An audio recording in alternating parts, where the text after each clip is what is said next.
Buenas tardes a todos. Muchas gracias por estar ya en la cuarta sesión de nuestro seminario de filosofía y cine de este año. Las películas son una conspiración. Os recuerdo, aunque los que ven la pantalla lo tenéis, que pongáis por favor el nombre y el apellido para que sea fácil después la identificación. No soy la persona más indicada para introducir a Frank Capra porque no puedo ser imparcial. Adelante.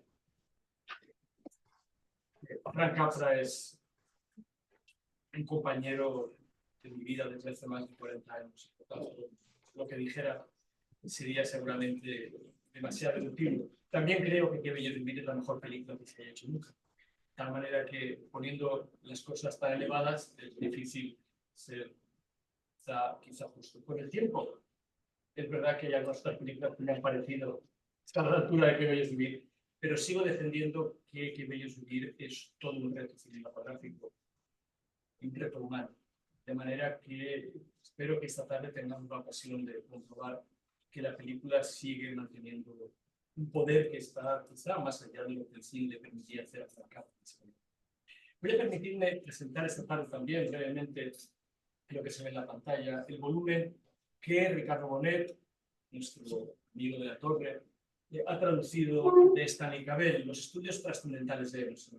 Me enorgullece mucho formar parte de una comunidad en la que estamos continuamente trabajando con una dirección.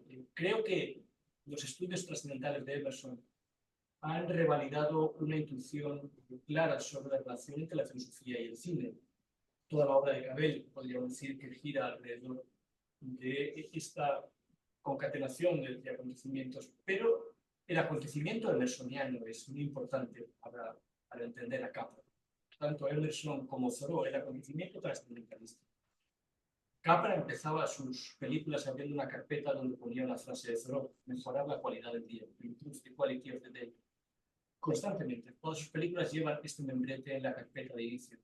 De manera que entender el trascendentalismo como algo más que una literatura que está traduciendo el romanticismo alemán es muy importante. Para todo esto está esta tarde conmigo José Alfredo Pérez, que no quería dar esta conferencia porque pensaba que debía darla yo. Ya he dicho que no soy la persona más indicada porque habría dado lugar a una conferencia, una especie de meeting a favor de Frank Capra, y no es eso. Ya he hablado muchas veces de Qué bello es vivir y me apetecía, me parecía justo que fuera José Alfredo, que creo que en estos momentos ha llevado a cabo un trabajo sobre el cine clásico americano. Ocupa, los que estáis cerca de Brest, ocupa muchos volúmenes, donde las películas están diseccionadas no solo plano a plano, sino dentro del plano mismo. Es un trabajo ímprobo al que yo solamente asisto con admiración. Tengo mis dudas, y en esto he discutido muchas veces respecto a que lo que José Alfredo llama el personalismo sea la lente adecuada, pero el óptico de Combray y de Cruz nos ha acostumbrado a que las lentes se van poniendo y ajustando conforme lo que quieren los objetos. Soy mucho más trascendentalista que personalista, y esta es una diferencia que solo hace que aumentar la amistad y la admiración que siento por José Alfredo Pérez. Sin el profesor Pérez, este ciclo de filosofía y cine no sería posible.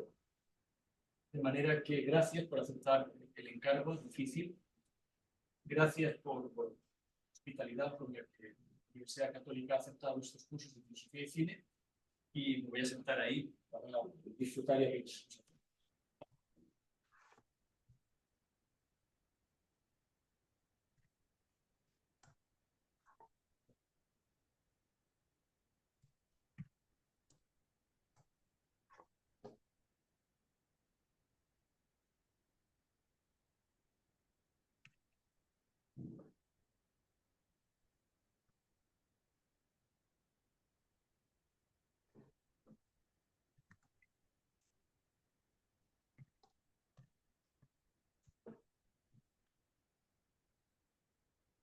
¿Mejor? Nada, no se oye nada.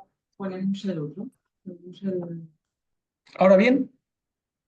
¿Se oye bien? Perfecto. Es el momento en que entonces tomes la palabra, José Alfredo. ¿Y por dónde tengo que enfocar la voz para que Ahora hacia te el queda ordenador. hacia el el ordenador? ordenador, ahora ya tienes. Bueno, en realidad es hacia allí.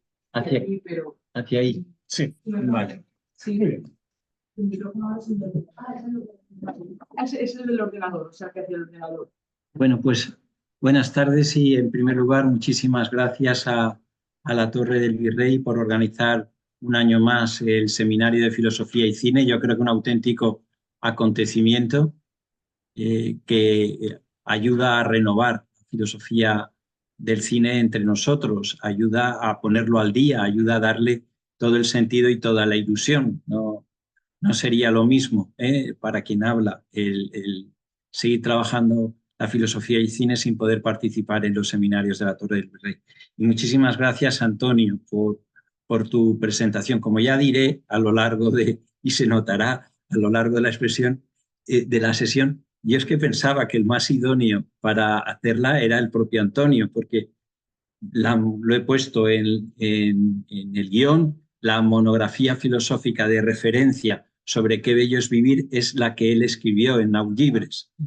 De hecho, tiene prueba empírica. Un día estaba yo trabajando mis contribuciones sobre Frank Capra y tenía su libro al lado. Y prácticamente lo que intentaba yo era no volver a reproducir lo que él ya había puesto y generar nuevos espacios de reflexión, que es como he planteado la sesión. La sesión intenta no ser un spoiler porque, bueno, para los de mi generación, qué bello es vivir era obvio que todo el mundo la había visto y más de una vez.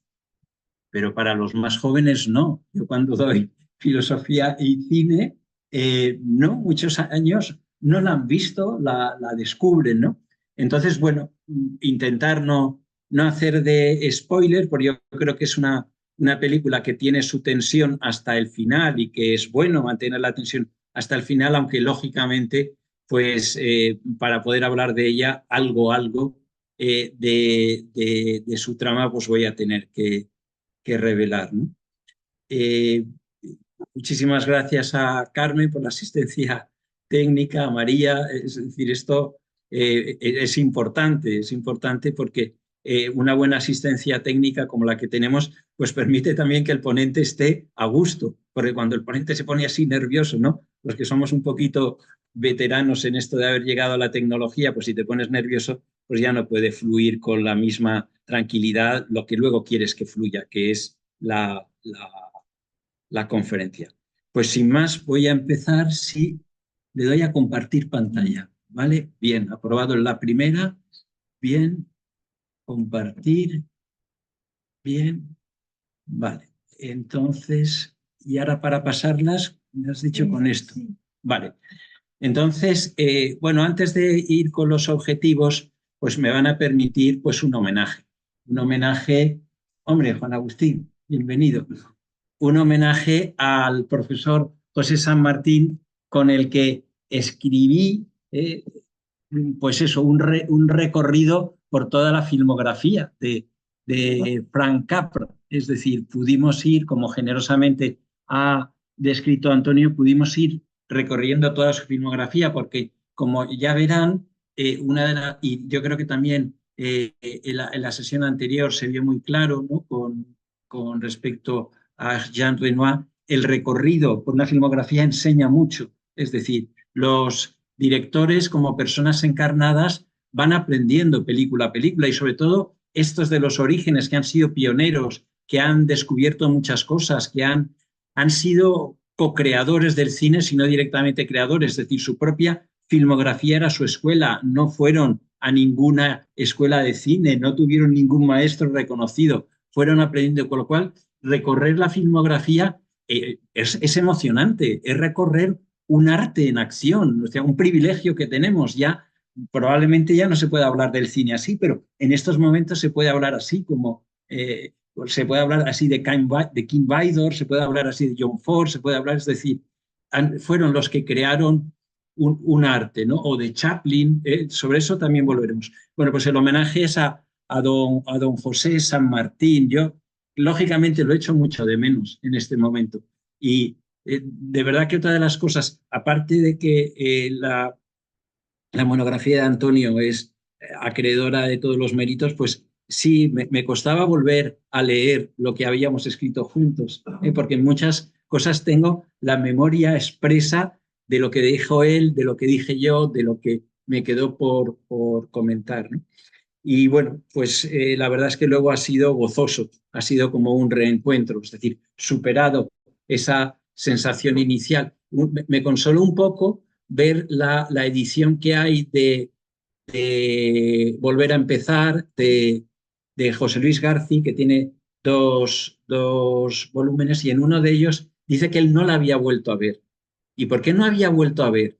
Dice, porque no soportaba ver la película y que Bódalo se hubiese muerto, Antonio Ferrandi se hubiese muerto, es decir, le resultaba como un impacto. Bueno, pues quizás me dejé llevar por por ese contagio sentimental, pero luego no ha sido así, ha sido como un reencuentro gozoso de toda la ilusión que compartimos, ¿no? Bueno, entonces, miren, ¿desde dónde voy a hablar antes de ir de los objetivos? Pues mire, desde un sentimiento de ineludible humildad, es verdad. Es decir, yo voy a hacer lo que pueda con cosas que me superan mucho.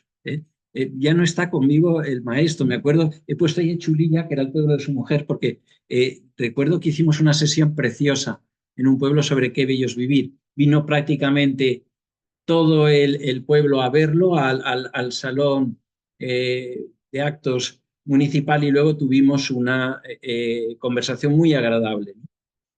Bueno, pues todos esos recuerdos están ahí, ¿no? Bueno, y es verdad que yo cuando él hablaba, yo solo tenía que completar, ¿no? Y ahora pues no puedo hacer eso, tengo que asumir más la responsabilidad. También tengo sentimiento de humildad porque Cabel, una de las cosas que dice que tenemos que hacer quienes nos acercamos al cine es comprobar la inteligencia con que está hecha una película. Y el aviso es que es muy relevante porque, fíjense, eso pasa con el cine y pasa con la vida. El cine es tan amable que no nos lo tomamos en serio. Es más, es tan fácil hacer una crítica que pensamos que haciendo una crítica ya nos hemos puesto a nivel de toda la inteligencia con la que se ha hecho un film. Y nada es más falso. No nos atreveríamos, supongo, a hacerlo ni con una novela, ni con una pintura, ni con una sinfonía, ni con un ensayo de filosofía. En cambio, con el cine sí. Con el cine con mucha facilidad decimos, no, vale, tal, vale. Y entonces Cabel, con toda la enorme sabiduría, es decir, yo a Cabel lo descubro y lo redescubro gracias al profesor Lastra. Él es mi maestro en profundizar con Cabel y haber podido escribir cosas juntas, ¿no? Pero yo creo que esta es una intuición muy fructífera. Entonces, claro, como él ha dicho muy bien, el profesor Lastra en la introducción, Qué bello es vivir es una película que sorprende que Capra la pudiera hacer cuando la hizo. Y estoy totalmente de acuerdo, con lo cual soy también un hooligan en eso de Capra, de que su frase de que pueda ser la mejor película de la historia no es una exageración. Y no es una exageración si lo tomamos con el sentido original del cine. El sentido original del cine es poderte permitir revisar tu propia vida, poderte dar elementos para que viendo una película tú resitúes tu propia biografía. Y si la han visto o la tienen cerca en la memoria, se darán cuenta que Qué bello es vivir permite eso perfectamente. No solo por la estructura que tiene de darle a una persona la oportunidad insólita de pensar cómo sería el mundo si él no hubiese existido, sino porque el relato es sumamente cuidadoso en cada uno de sus episodios y permite reconstruir nuestra propia vida viendo la vida de George Bailey. No siempre se hace el cine así. Cuando hablamos de personalismo fílmico, lo que queremos decir es eso, que es un cine que nos permite estar ahí como personas y potenciarnos como personas. Y es verdad que a mí la monografía de Raymond Carney me permitió fundir con bastante naturalidad personalismo y trascendentalismo, que aunque cada uno tenga su propia matriz, tienen ambos dos una voluntad de converger en lo que es la experiencia de las personas. Y ahí nos encontramos. Y tienen una voluntad clara de no subordinar, como he puesto en el guión, los estudios fílmicos a categorías estructurales, sino a remitir que las películas puedan ser verificadas por la propia persona. Entonces yo creo que eso ocurría en la propia persona de Capra, que por formación era una persona que entendía el personalismo porque le venía de su formación cristiana, pero le venía también una familiaridad directa con el trascendentalismo de Emerson, porque él entendía de una manera abierta el humanismo, como yo entiendo también el personalismo. Es decir, es una invitación a decir, vale, esto nos ayuda a ser personas, esto nos sitúa en un mundo en donde la persona está amenazada, en donde no se nos deja decir yo, en donde no se nos deja aportar, en donde no se nos deja contribuir. Pues yo creo que eso es todo, todo elementos que hemos ido aprendiendo con respecto a Capra, al trascendentalismo y al personalismo. Bueno, insisto, ¿no? La monografía, y ahí no me he resistido a poner, aunque sea la portada, es una maravilla. Es decir, que yo aquí con humildad diría, no me escuchen a mí, lean la monografía de Antonio. Entonces van a tener una visión. Bueno, o escúchenme a mí y lean la monografía de Antonio, porque he procurado escribir en clave de complementariedad. Es decir, más que hacer el análisis ahora pormenorizado de cada uno de los planos y de los episodios de Qué bello es vivir, he pretendido que la podamos relacionar con distintos contrastes y distintas citas que nos permiten apreciarla mejor.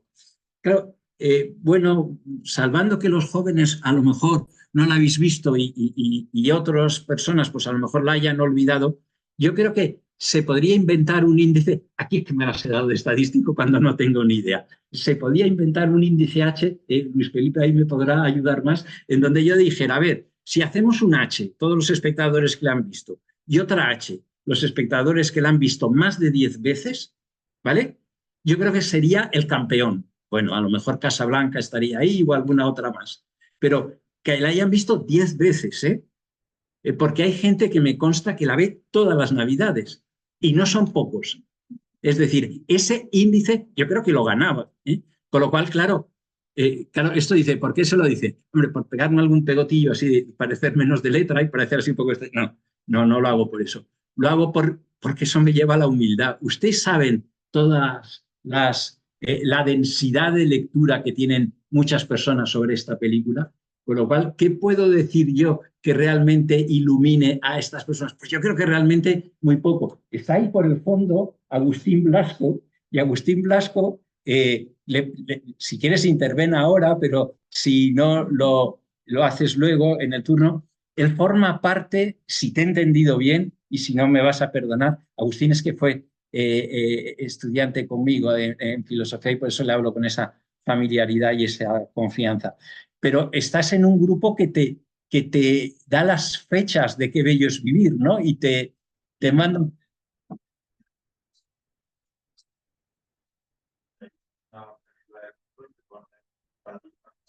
Nació el personaje que hizo...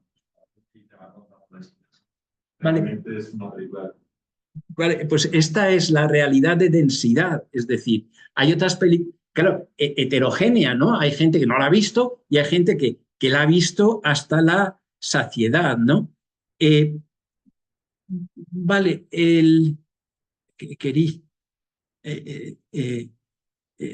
sí, quería, por seguir con la introducción, claro, también me da sentimiento de humildad la pretensión que tiene Capra.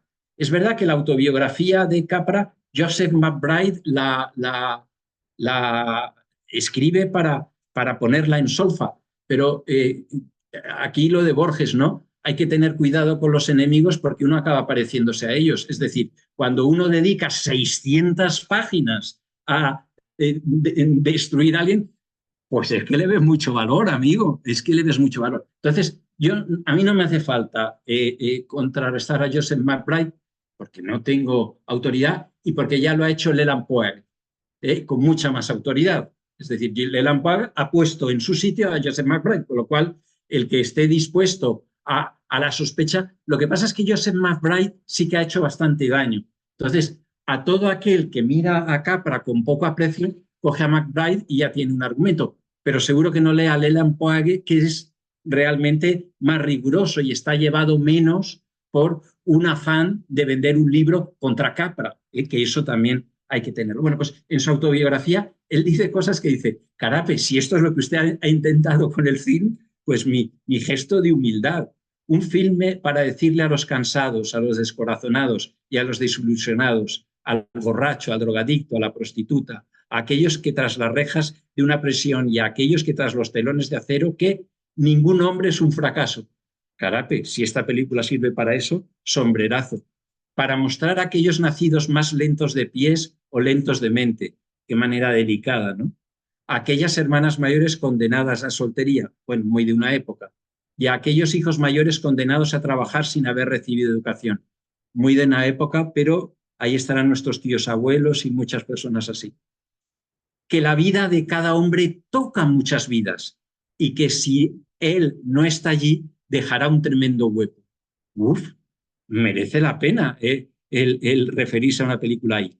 Un film que expresaba su amor a los sin hogar y los sin amor, para ella cuya cruz es pesada, para él cuyo toque es ceniza, para las Magdalenas lapidadas por hipócritas y los afligidos Lázaros con solo perros para lamer sus llagas. Son símiles o referencias del Nuevo Testamento que yo creo que han pasado a la cultura general.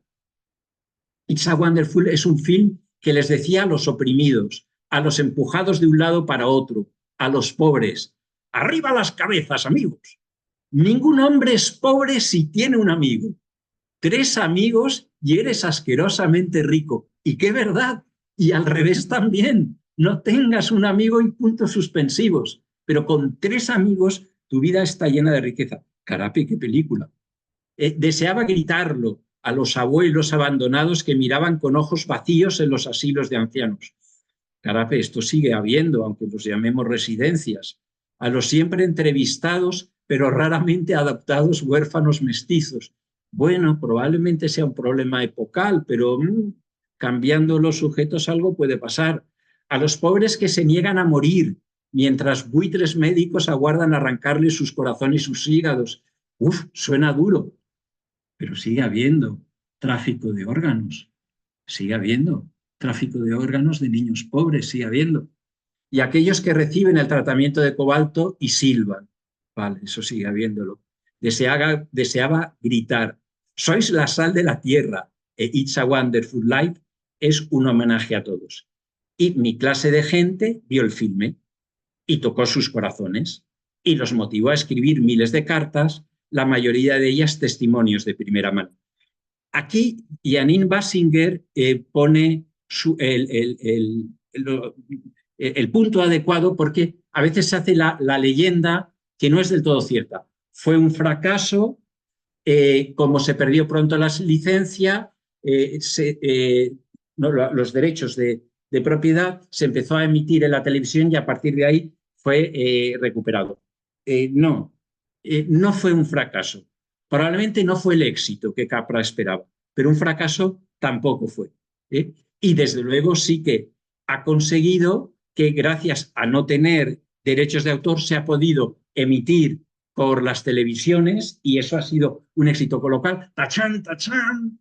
Esta película la ha hecho el pueblo. Esta película la ha hecho grande el pueblo. Y es verdad que luego está en los índices, en los rankings, está bien considerada. Por más que haya contra Capra y tal y cual, está en las 42, en el puesto 42 de las mejores películas de la historia. No está mal, no está mal, a pesar de todo lo que se pueda decir, ¿no?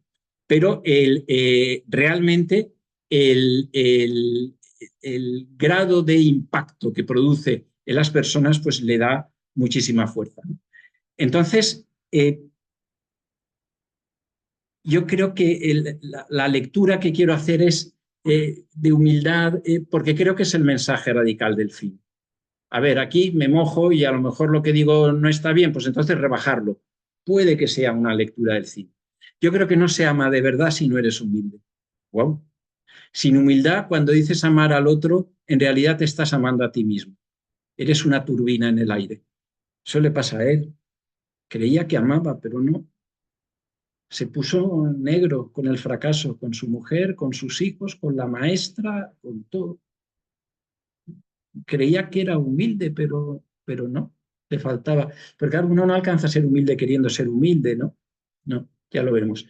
Anthony Steinbock, un autor que también me descubrió Antonio en su fenomenología generativa, en su obra Emociones Morales, consigue mostrar que la humildad no es una virtud solo cristiana, ¿no? Pues habitualmente todos lo pensamos, sino que es de todo aquel que se revisa el corazón. Wow, esto ya es distinto. Por lo tanto, una humildad que también para mí es académica, porque en estos momentos estoy dirigiendo una tesis a Gracia Prats, que probablemente esté escuchándolo, y claro, cuando diriges una tesis, pues empiezas a encontrar que saben mucho más que tú. Y entonces eso te da sentimiento de humildad, como me pasa con Amparo Aigües cuando hable ahora de los hermanos Dardel, o con Jesús Asensi, que no es que le dirija la tesis, sino que eso que tiene la gentileza es la primera vez que me ha pasado en mi vida, que viene alguien y dice, mira, me están dirigiendo la tesis, pero dicen que tú eres un experto en Capra, si podías ayudarme, un experto en Capra. Bueno, muchas gracias, Jesús, tu confianza me lo hace, ¿no? Entonces todo eso te lleva también a situarte, ¿no? Yo creo que es verdad, a la filosofía le viste bien el traje de humildad. Desde luego a mí, sí, no, yo no sería capaz de hacer las cosas si no empezara reconociendo pues, lo que doy de mí, que no es mucho, y con los años cada vez menos, ¿no? La humildad no se consigue directamente, ¿no? Alguien que diga que es humilde deja de serlo en ese momento. Yo soy muy humilde, pero ya no lo eres. Solamente mediante primero la aceptación y luego la bendición de aquello que nos ha sacado de nuestras falsas seguridades. Y ahí sí que eres humilde. No esperabas esto, no esperabas lo otro, no esperabas de la vida esto, no esperabas de las personas otro. Cuando eso primero lo aceptas y luego lo bendices, entonces es como cuando eres verdaderamente humilde. Y ese es George Bailey recorriendo después de decir que quiere vivir las calles de Bedford Falls. Bueno, a lo mejor no es una buena lectura, pero a mí sí que me parece una lectura que se acopla a mi momento. Si se acopla al momento de alguno más, pues lo agradeceré. Y si no se acopla al momento de ninguno, pues mírenlo con tolerancia del que ha intentado decir algo sincero, ¿no? Bueno, pues ya vamos a los objetivos, ¿no? El primer objetivo es situar la recepción de It's a Wonderful Life. ¿Se puede hacer filosofía del cine con las películas que amamos? Antonio ha dicho que sí, pero que le daba miedo el pasarse, ¿no? Y como vamos a ver ahora, esto es otra de las contribuciones de Stanley Cavell. El discípulo de Stanley Cavell, William Rothman, dice que cuando Cavell empieza a estudiar el cine, el uso de las facultades en Estados Unidos era que se elegían las películas por parte de los profesores, se veían las películas.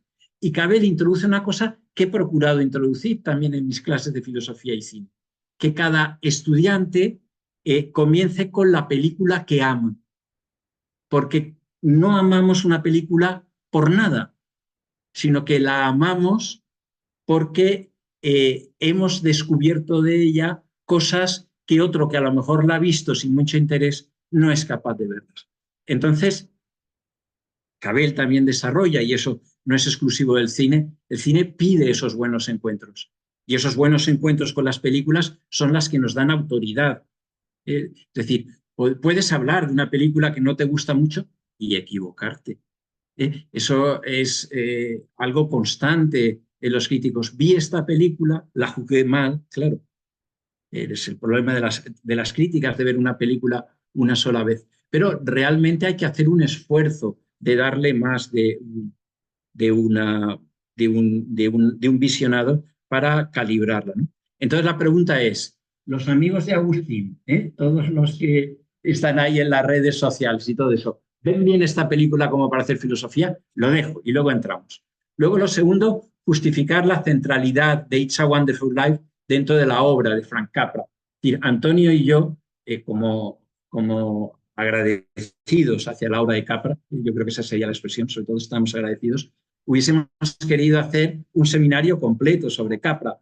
Problemas técnicos nos han llevado a que solo ha sido sobre It's Wonderful Life, pero es la central, la mejor, sí, a mejor.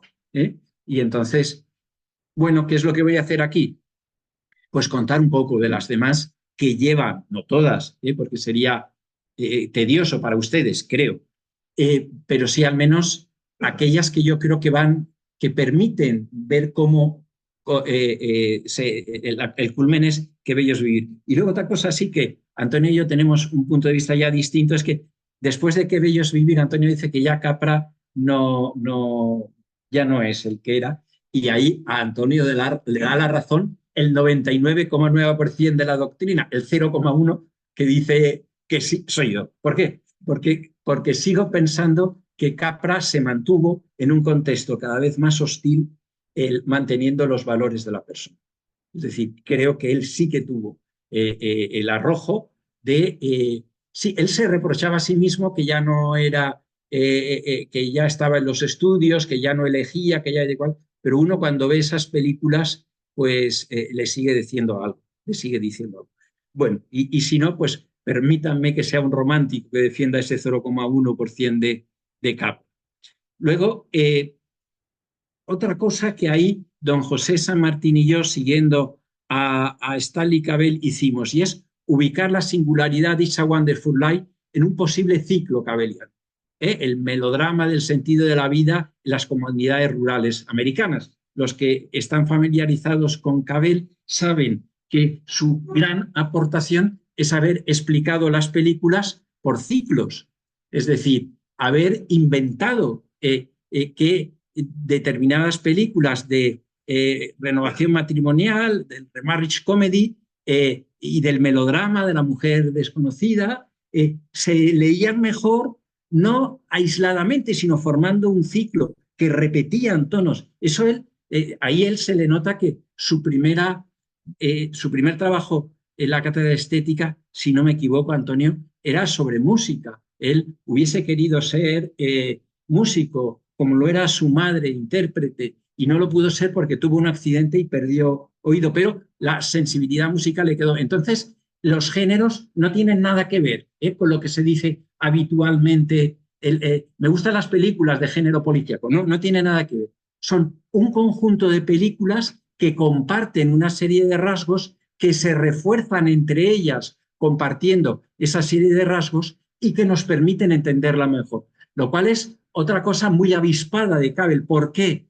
Porque es un secreto bastante mal guardado que las películas aprenden unas de otras. Si las películas aprenden unas de otras, interpretarlas unificadamente como un género no es una manera torpe de entender la realización de las mismas. Pues volveremos.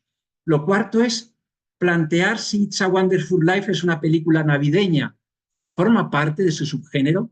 Claro, por lo que señalaba Agustín, claramente en el culto americano es una película que se ve. Don José San Martín religiosamente reunía a su familia y veían todas las navidades It's a Wonderful Life. Y conozco mucha gente así.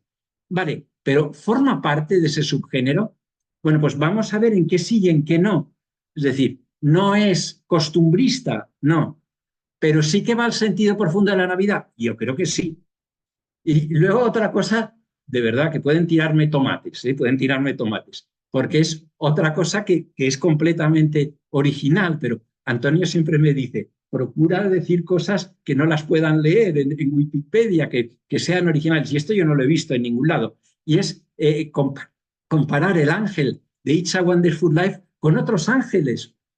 Uno, el ángel de Henry Koster en La mujer del obispo, que es nada menos que Cary Grant, el que hace de ángel, y Los ángeles de Wim Wenders en Cielo sobre Berlín y Tan lejos, tan cerca. Pues ya verá cómo ese tipo de relaciones que puede parecer un poco disparatadas, bueno, lo son, pues que siendo un poco disparatadas, un poco audaces, sí que nos hace entender por qué Capra le da el perfil que le da al ángel. Es decir, en una nota a pie de página brillante, como las de siempre de Antonio, dice que efectivamente todos estos directores fueron capaces de cristianizar el cine dándole un sentido humano, no dándole un sentido en clave confesional o creyente, no, dándole un sentido que se pudiera entender en clave humana. Bueno, yo creo que aunque sea un poco disparatado, yo creo que les gustará. Luego, cuando va corriendo George Bailey, quiero vivir, pasa por el cine. ¿Y qué película hay en la mampara del cine? ¿Se acordarán? ¿No se acuerdan?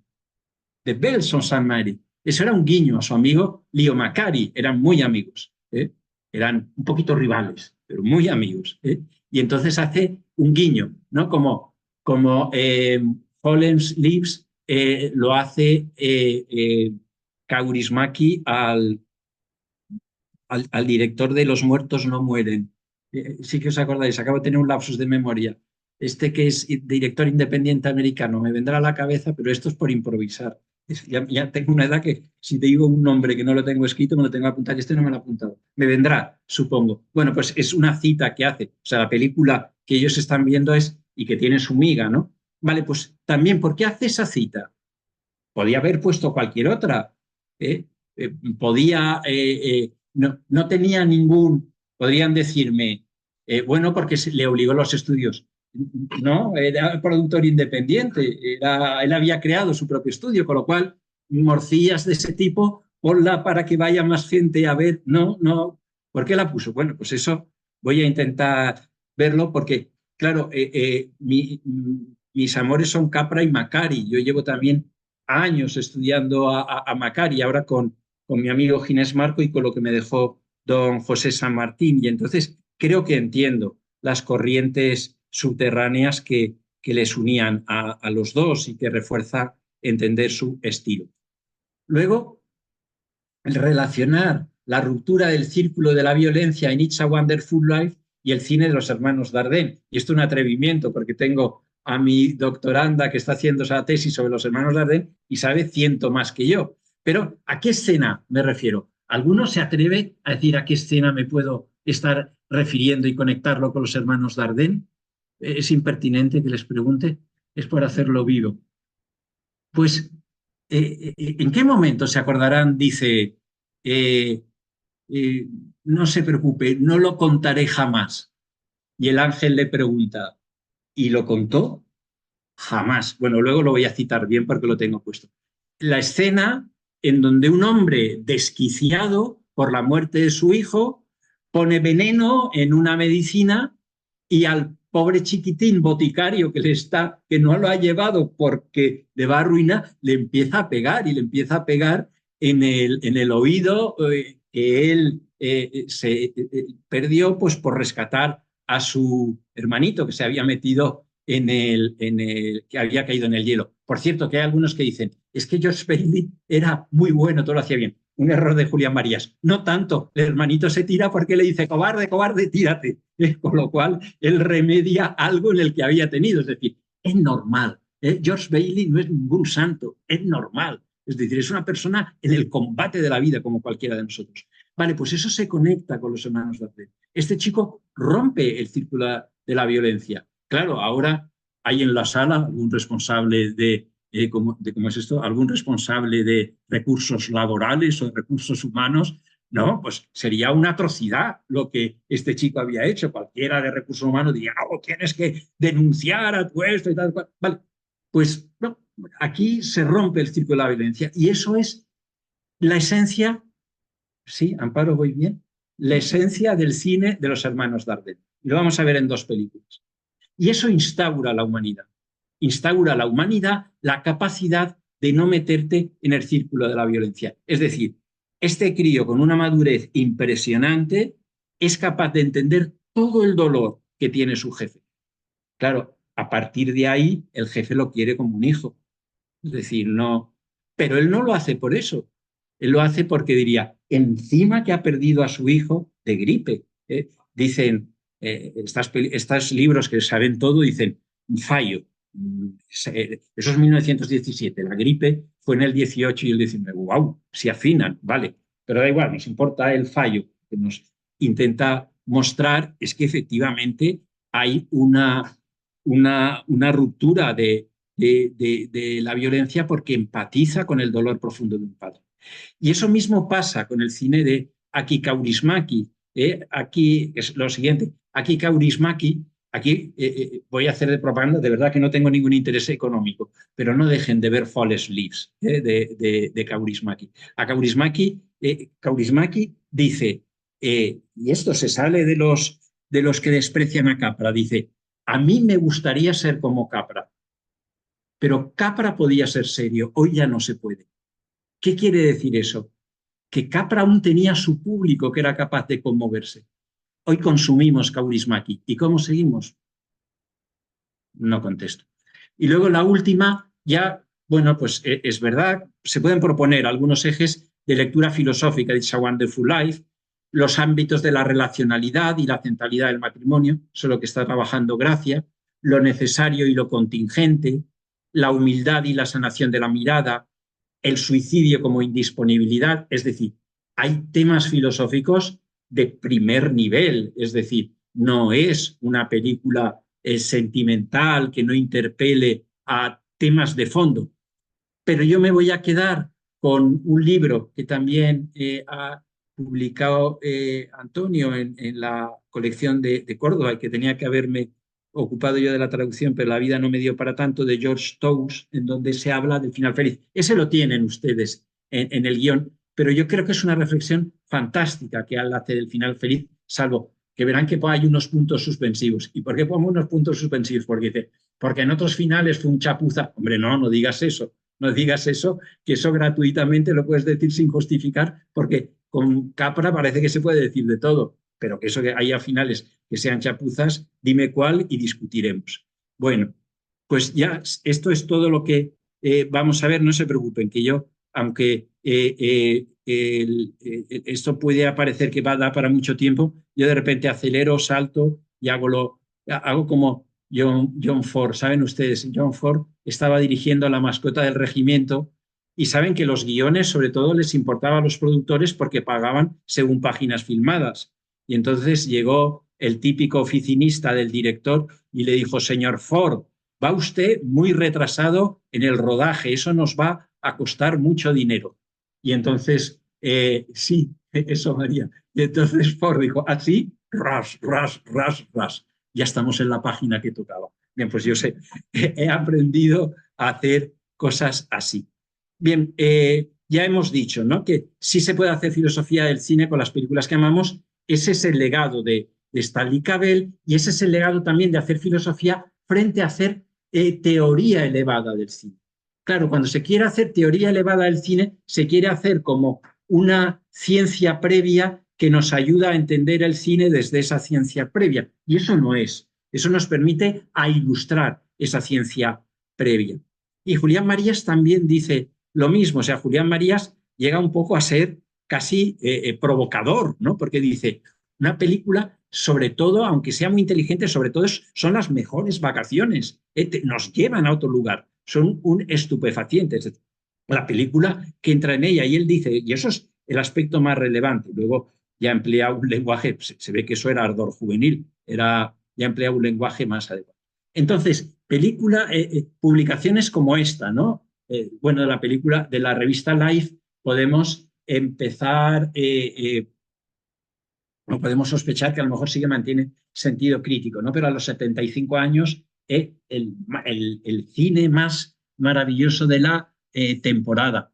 O si nosotros cogemos este otro, ¿no?, que ahí les pongo, de Bob Welch, y decimos 52 pequeñas lecciones de qué bello es vivir. Y de ahí estarán haciendo moralina con respecto a qué bello es vivir, ¿no? O en estos dos que, en el de Stephen Cox, que también les he puesto, A Memory Book of Stan. Pues esto será, pues eso, ¿no? Como decía Agustín, para hooligans, para los que hacen la ola, o no digamos nada, el libro del 75 aniversario que amplió una primera edición. Pues no, señor, documentadísimos, rastreando con rigor hasta el último dato, verificando hasta el último dato que fue capaz de realizar la película. Es decir, que el culto, la pasión por estas películas no lleva a defenderla con los ojos cerrados, sino con los ojos bien abiertos y pidiendo. Esto hace que sean completamente de recibo, no, son discutibles. Por eso, lo que hace que se pueda hacer filosofía del cine, que es lo que a Antonio le da un poco de reparo si somos demasiado pasionales, es que no perdamos el sentido crítico. Pero es que aguanta bien una interpelación crítica. Aguanta bien porque es una película que yo creo que son muchas películas en uno, ¿eh? Y por tanto nos da muchas pistas de reflexión. Bueno, y ahora voy ya al recorrido, ¿eh? El recorrido por la filmografía de Frank Capra. Bueno, pues la primera obra de Frank Capra, no la primera que hizo, que data de 1921, sino la primera que ya nos da luz es The Strong Man, El hombre cañón, que la hace con Harry Landon. Harry Landon es de estos cómicos que son de la generación de Chaplin, Keaton y Harold Lloyd, pero no alcanzó la misma fama. Y no alcanzó la misma fama, Capra dice, y bueno, a lo mejor hay McBride sí que tiene un poco razón, de que Capra tenía el ego muy alto, dice, porque no me hizo caso. Pero en este argumento yo creo que Capra tenía razón. Bueno, soy sospechoso de que siempre le acabo de dar la razón a Capra. Bueno, por eso digo, creo, me parece. Vale. ¿Por qué? Porque es verdad que el personaje de Landon se desdibuja después. ¿Y qué importancia tiene el personaje de Landon? Pues mantiene algo que va a estar en todas las películas de Capra, que es el valor de la inocencia. El valor de la inocencia. El valor de que tengamos algo no resabiado. El valor de algo que nos permite resetearnos. Eso está continuamente en el cine de Capra presente. Y también, fíjense ustedes, que esto lo dice Marías y otros muchos y tienen razón. El cine podía haber sido sobre todo documental, pero no fue así. Se dedicó a contar historias y a contar historias sobre lo humano. Eso es lo que puede marcar la diferencia entre los hermanos Lumière y Mercier. Vale, pero es que demos un paso más. Y el cine que se hizo más popular es que en lugar de contar historias de los grandes, contaban historia de los pequeños. En lugar de estar con el espíritu de la tragedia, de los grandes, de los ejemplares, del destino trágico, ponían los más pequeños y significantes. Y esto lo podemos ver, en Capra, sí, pero eso es el propio Chaplin. Y poniendo con todas sus películas de Vagabundo y con todos los largometrajes, cortometrajes y largometrajes, luego es capaz de hacer el diagnóstico más penetrante de qué es lo que nos está pasando. Y filma tiempos modernos y filma El gran dictador. Y es capaz de haber realizado ese laboratorio del humano. ¿Por qué? Porque en sus pequeños ya se estaba mostrando los riesgos de una sociedad tecnológica que oprime a las personas. Un pensamiento como el de Simone Weil, que también lo hemos trabajado aquí. Simone Weil decía, la gran opresión del trabajador es cómo están configuradas las empresas que le hacen despersonalizarse por la producción. Y eso decía, que de izquierdas, ¿no? Pero luego decía, y eso es igual en Europa, en Estados Unidos, que en la Rusia de Stalin. Entonces ya no tanto. Es decir, ¿por qué? Porque no importaba la diferencia de quién tenía la propiedad, sino cómo se estaba tratando a las personas en los procesos de producción. Vale, pues eso Chaplin, Chaplin empatiza. Es decir, Gabriel Marcel tiene una frase que a mí me gusta mucho, la dignidad humana, cuanto más despojado está el hombre de atributos segundo, mejor se ve, dice, y se ve sobre todo en el niño, en el pobre y en el anciano. Claro, eso es lo que hace Chaplin, y esa es la dignidad que se ve amenazada. O en El gran dictador. Piensen ustedes que ahora nosotros, a toro pasado, sabemos quién ha ganado la guerra, pero ¿alguno de ustedes se atrevería a hacer públicamente chanzas contra Putin o contra Netanyahu? ¿Se atreverían? ¿Tendrían claro que eso no les iba a complicar la vida profundamente? Es decir, Chaplin fue capaz de hacer una lectura de que el régimen nazi estaba extremando las peores características de la explotación sobre las personas desde un sentido de lo colectivo y que podía cebarse en las minorías, llámense judíos, llámense gitanos, llámense personas con discapacidad, llámense enfermos mentales. Bueno, pues que la primera película de Capra como director con un carácter de largometraje tuviera a esta figura de Harry Langdon, tiñe de ese humanismo, de ver a la persona concreta y de ver cómo se está tratando y de ser lúcidos, ¿no? Eso es algo que también Walter Benjamin dijo, y no se ha hecho famoso porque lo dijera Walter Benjamin, sino porque Herbert Marcuse lo recoge al final de El hombre unidimensional. Y dice aquella frase de: es por aquellos que no tienen esperanza por donde nos viene regalada la esperanza. Es decir, aquellos que tienen la vida más dura son los que nos regalan esperanza. Vale, pues por ahí va esa primera.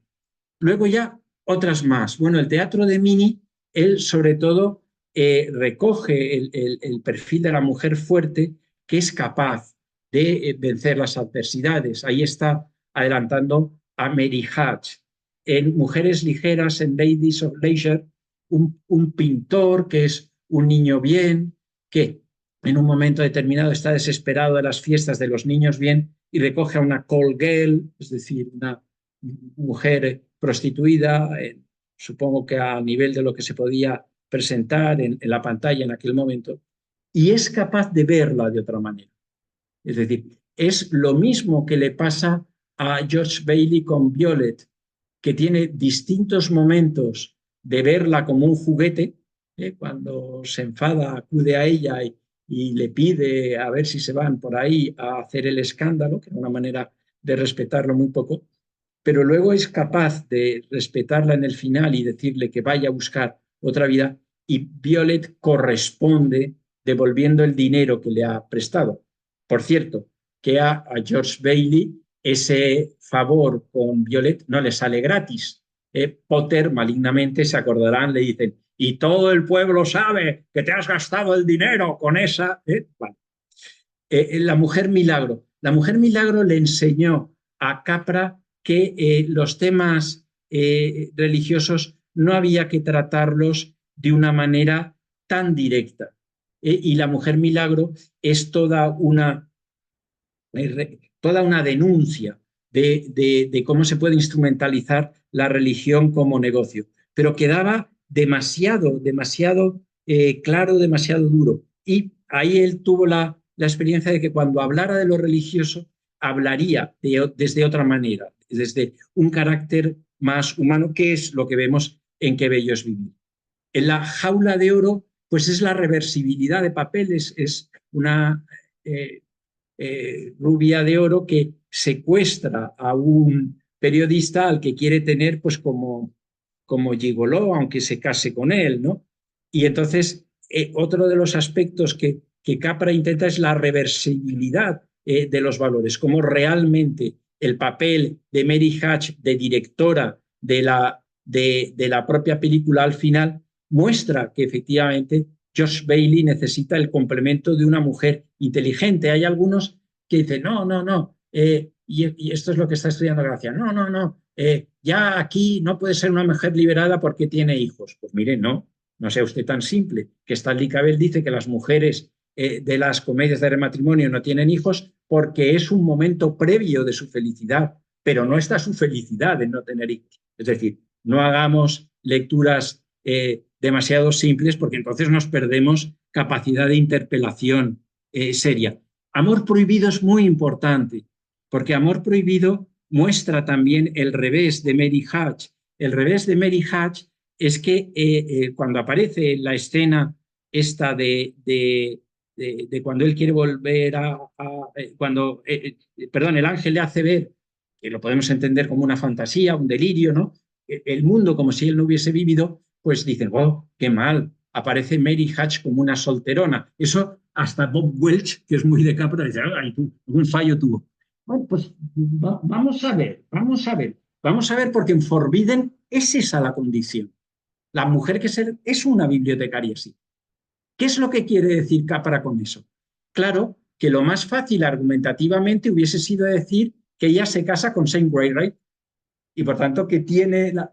Pero ¿qué es lo que nos está diciendo poniendo así? Que está en la misma situación que la mujer de Forbidden. Es decir, no le vino ninguna posibilidad de tener una relación, como dice Cabell, de poder educarte, de poder tener un crecimiento tuyo como persona y prefirió no tener ese tipo de relación. Es decir, no se quedó en el estadio de las comedias de matrimonio, sino de la mujer, el drama de la mujer desconocida, como es la mujer de Forbidden al principio y al final. Y luego también hay un elemento menor, pero no poco importante, que es que cuando tienen buena relación la protagonista de Forbidden y el hombre con quien tiene relación, que no se puede casar, da una cosa que en el Hollywood de aquella época es arquetípica. No se pueden casar porque tiene a su mujer enferma, porque tienen, es decir, le quitan hierro a la cosa, pero eso es muy repetido hasta la saciedad. Vale, para eso le quita, digamos, que se pueda censurar moralmente. Bueno, pero tienen una relación en donde ellos intercambian pantomima, aunque sea un detalle menor, lo mismo que les permite reconstruir un estadio de frustración en su boda, cuando en lugar de irse de viaje, pues rehabilitan de una manera ingeniosa el caserón. La locura del dólar es un precedente muy directo, porque aquí Capra sí que se plantea que la crisis del 29 fue sobre todo una crisis de la confianza. Y por tanto, son las mismas ideas que va a desarrollar en It's a Wonderful Life, con una diferencia. En la locura del dólar hay delincuentes comunes que han hecho un asalto, que han hecho un desfalco. En It's a Wonderful Life, tomemos nota bien, el personaje de Potter tiene un alto carácter maligno. Es decir, los que quieren decir que Capra es un ingenuo, no lo es. Capra está diagnosticando lo que le va a pasar a la sociedad americana, perdón, lo que finalmente le ha pasado. Lo que finalmente le ha pasado, que el desarrollo económico se ha comido el desarrollo moral. Que la venta de armas, la producción de armas permaneció estable con Obama, con Trump y se ha aumentado con Bailey. Es decir, que la industria del tirón está hecha a base de personajes de oscuros intereses como plantea Potter. Dama por un día es una preciosidad de película y es el poder de la fantasía. ¿Qué harían ustedes porque una mendiga, ¿vale? A alguien que le damos limosna, que tiene una hija, no sabemos cómo, que la ha mandado a educar en algunos fallos de la cinta, pero fallo agradable. A veces dicen en Barcelona y a veces dicen en Valencia. Bueno, en cualquier caso, en España, ¿vale? Valencia, 50% del mérito. Bueno, agradable.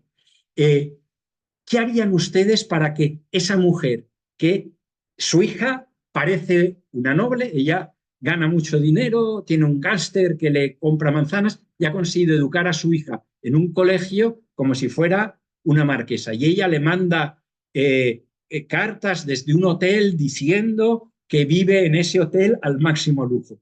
Y ella no, es una pordiosera, una pedigüeña. ¿Qué haría? Y ella, un noble español, claro, para el Hollywood americano, un noble español tiene don y din, es decir, es perfecto esa elevación que tienen de lo europeo y de lo español también con respecto a que tienen una nobleza de, bueno, pues, vale. Y entonces la dama por un día es que el gángster que le trae ella suerte compincha a todo el mundo para que hagan parecer que ella es una gran dama, no la puedo contar con todo detalle, y al final hasta lía al alcalde y hasta lía al gobernador, y entonces el noble español piensa no que su nuera es hija de alguien, no, es hija de lo top, es decir, la recepción que tiene, es decir, que es el poder de la fantasía, pero más profundo. Lo bien que estamos cuando hacemos el bien, tan simple como eso. Y lo difícil, ese es el mensaje recurrente de Capra, la inocencia y tal, lo bien que estamos cuando hacemos el bien. Y que es algo que lo podemos hacer directamente. Es decir, es verdad, el mundo está mal, y tanto. Pero ¿eso es un argumento para no hacer el bien posible que podemos hacer? No. Ese es Capra. Y entonces, ¿para qué nos sirve la inteligencia? Para ser creativos a la hora de crear el bien. Bueno, sucedió una noche, es la fundadora para Cabel de las comedias de Remarriage. Bueno, yo ahí creo que Macari tiene una anterior, pero como apenas se difundió, pues no merece la pena discutirle, pero es algo que en Capra va a estar presente, y Leanne Poage habla claramente del feminismo de Capra, ¿no? La igualdad para mujer. Las comedias de Rematrimonio son comedias de la igualdad, son comedias en donde se descubren el varón y la mujer por su inteligencia, por su capacidad de compartir proyecto, discurso e ilusiones. Ahí hablaría mucho tiempo, pero no puedo más. Estrictamente confidencial, de un caballo de carreras, ahí la inocencia de Harry Landon se traslada a un pura sangre, es el único que no engaña en un mundo de pillos, y entonces se lleva el mayor elogio que en una película de Capra se puede llevar a alguien. Chilla uno entusiasmado mientras lo anima a correr. Baldwin Bill, la esperanza de los desesperados, de los desamparados. Bueno, eso es decir, eso es todo su cine. Bueno, y ahí, en ese momento, después de haber tenido ese éxito, en su autobiografía dice una cosa que es difícil de creer en su literalidad, y es que es verdad que tuvo un estado febril, que estaba muy cansado después de tantos éxitos, y él cuenta esto, y lo cuenta así, que le hace cambiar su perspectiva con respecto al cine. Es decir, que él mismo se reconoce que lo que estaba filmando y lo que estaba sintiendo no iban de la mano, aunque cuando se ven sus películas, pues sí que parecía que iban de su mano. Él cuenta, un hombrecillo bajo se levantó de una silla, completamente calvo, con gafas de gruesos cristales. Un hombre tan sin rostro como alguien es capaz de ver. No hubo presentaciones, simplemente dijo, por favor, siéntese, señor, acá para que está en su casa. Me senté débil como un gato, igual de curioso. El hombrecillo se sentó frente a mí y dijo tranquilamente, señor Capra, es usted un cobarde. ¿Un qué? Un cobarde, señor, pero lo que es infinitamente más triste, es usted una ofensa a Dios. ¿Ha oído ese hombre de ahí dentro? Max había conectado la radio en mi habitación. La rasposa voz de Hitler brotaba chirriante de ella. Max era el amigo que le estaba cuidando en esos momentos. Ese malvado, Hitler, está intentando desesperadamente envenenar el mundo con odio. ¿A cuántos puede hablarles? ¿A 15 millones? ¿20 millones? ¿Y durante cuánto tiempo? ¿20 minutos? Usted, señor, usted puede hablarles a cientos de millones durante 2 horas y en la oscuridad. Los talentos que posee usted, señor Capra, no son suyos, no son un logro suyo. Dios le dio esos talentos. Son sus dones a usted para que usted los use en su beneficio. Y cuando usted no usa los dones con los que Dios le bendijo, es usted una ofensa a Dios y a la humanidad. Buenos días, señor. Y termina Capra. El hombrecillo sin rostro salió de la habitación, bajó las escaleras. En menos de 30 segundos me había abierto en canal con la verdad. Había expuesto el fétido pus de mis vanidades. Ya digo, está escrito en un lenguaje que todos los coeficientes reductores que quieran, pero lo escribe. Y a partir de ahí, él en sus películas sí que como que intenta dar una vuelta más. Y en El secreto de vivir, en Mr. Smith Goes to Town, él lo que plantea es que efectivamente... sí, perdón, está mal, es Mr. Deeds. Muchas gracias, Antonio. Mr. Smith es Caballero sin espada. Sí, es Mr. Deeds, ¿vale? En Mr. Deeds Goes to Town, a ver, y la otra la he puesto, la otra está bien. Gracias. A ver, sí. Mr. Deeds Goes to Town, bueno, es un accidente, las películas de Capra continuamente tienen esas escenas de ruptura, un heredero que es un pobre hombre de pueblo que se dedica a tocar el trombón y de repente ha heredado una enorme fortuna. Hereda la enorme fortuna y no le gusta la vida que se lleva ahí. Y entonces dice, pues la voy a dedicar a hacer obra social con los granjeros. Entonces, otros posibles herederos pues montan todo un proceso para declararlo loco. Claro, alguien que no disfruta de sus bienes y se dedica a pensar en los demás es un loco de diagnóstico, ¿vale? Y entonces el planteamiento se endurece porque él se encuentra con una periodista que quiere vender periódicos con su número, y para tener la exclusiva tontea con él y él se enamora como un lobo. Como nos enamoramos los hombres, de verdad. Cuando nos enamoramos de verdad. Puede que no nos enamoremos, pero cuando nos enamoramos, de verdad, hasta el fondo. Y claro, no sabe cómo salen las noticias de él, hasta que por fin él descubre que es ella la que le está traicionando y tiene un hundimiento moral. Pero ella antes ya se ha dado cuenta de decir, en un mundo de listillos, como queremos ser todos, esta es la esperanza.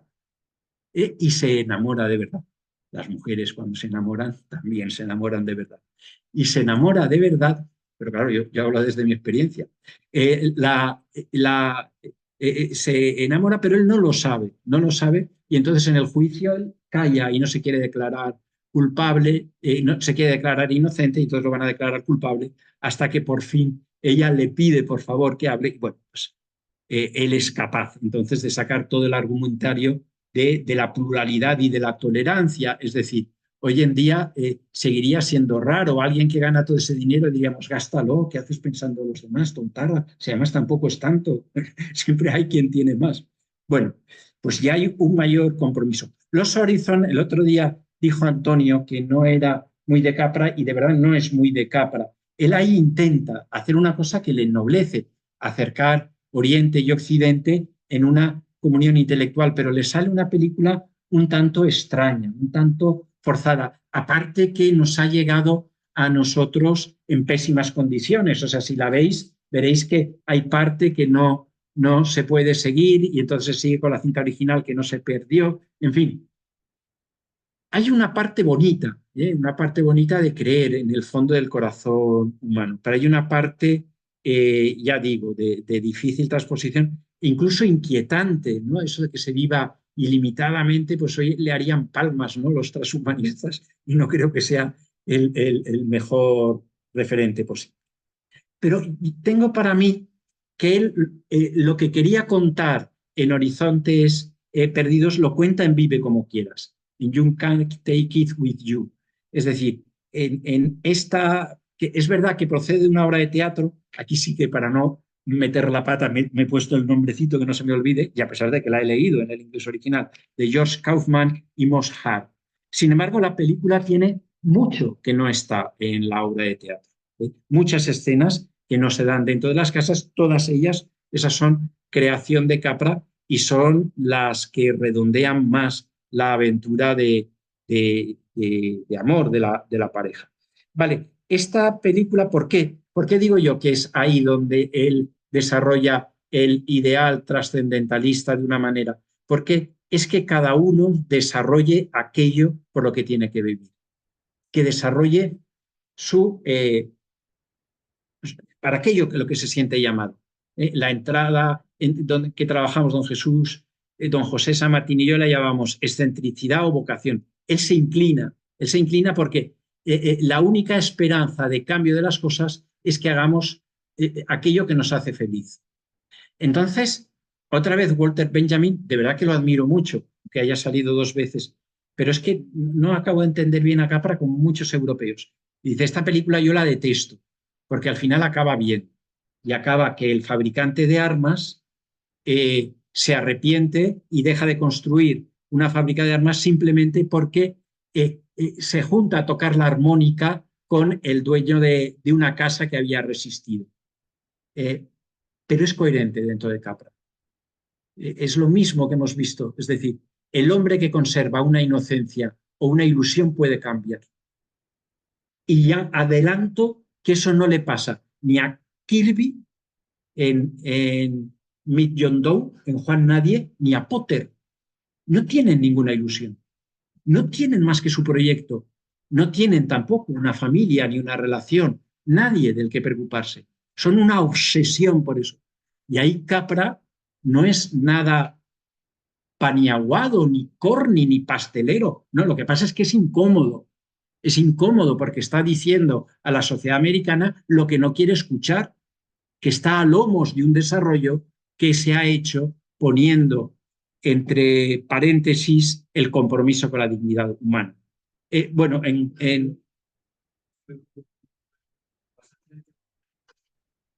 ¿Cómo? Un retraso de 5 películas. ¿Cuánto tengo que, a qué hora tengo que terminar? 10 minutos, acabo en 10 minutos. Vale. Sí. Si quieres rodar alguna escena. Sí. No muchas, la verdad. Voy a contar más bien del contexto. Bueno, sí, yo creo que ahí lo que es importante o lo que es relevante es que bello es vivir es el centro, porque también Capra ahí puede desarrollarlo con la mayor libertad, ¿no? Y ahí había puesto una cita de Antonio que yo creo que es muy relevante. Vale, sí, así no vampirizo, ¿vale? Pero eso creo que le dio, o sea, nos permite entender, la cita que la podéis leer en el libro, nos permite entender con profundidad que tiene toda esa fuerza y toda esa coherencia. Y claro, las películas de después, no voy a insistir, pero yo creo que él mantiene, sobre todo en el Estado de la Unión. El Estado de una Unión ya es una película en donde se es consciente del desastre internacional que ha hecho Estados Unidos después de la Segunda Guerra Mundial, terminándolo con las bombas atómicas sobre Hiroshima y Nagasaki y teniendo una política internacional de de doble moral, ¿no? Defensa de los derechos humanos en nuestro territorio, falta de defensa fuera. Bueno, y las otras, pues, también tienen su qué, pero lo dejamos, ¿no? Esto ya lo hemos contado, vale, lo del hombrecillo. Vale, lo de el It's a Wonderful Life en un posible ciclo cabeliano, pues aquí solo digo con qué se conectarían, pues con Our Town, que en castellano, en inglés, la obra de teatro de Thornton Wilder y la película se llaman igual, pero en castellano se tradujo, y es bonito, como Sinfonía de la Vida, ¿no? Y The Human Comedy de William Saroyan, que la película fue llevada a la pantalla por Clarence Brown como la comedia humana. Bueno, pues todo eso conecta con It's a Wonderful Life, que tiene su raíz literaria de una manera pues, menos noble, es un libreto de Philip van Doren Stern que se compró y se pudo realizar. Vale, pero todo eso nos permite situar que cierta extrañeza que nos puede producir la facilidad con la que Capra introduce el tema de lo trascendente y de la visión del joven, de su libertad y de lo que se plantea, pues ya tenía los precedentes en estas obras. Y bueno, ahí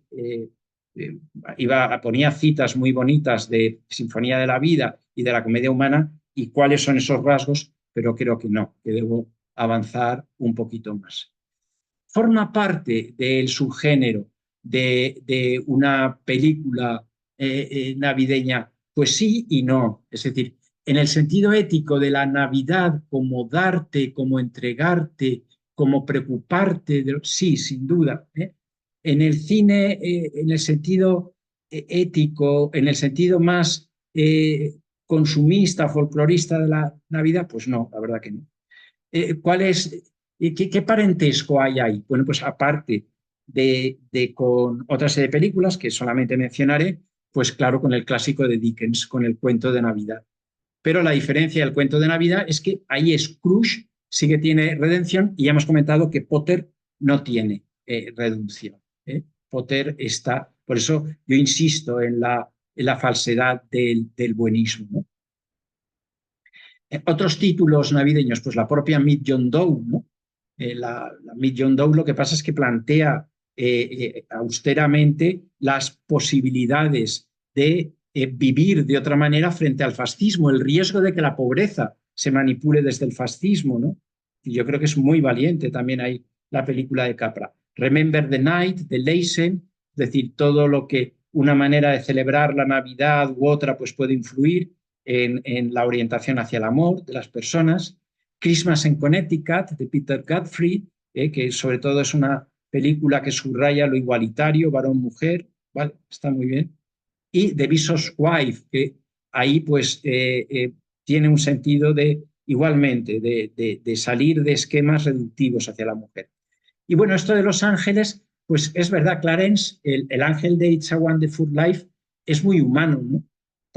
Y es una creación de Capra que tiene éxito. Es decir, en vez de que las criaturas angélicas no tengan ningún rostro humano, pues él hace algo que teológicamente no es que sea del todo correcto, pero es claramente expresivo, que son personas que se han dedicado a llegar a su condición angelical a base de ayudar, ¿no? Bueno, pues eso mismo lo desarrolla Henry Koster con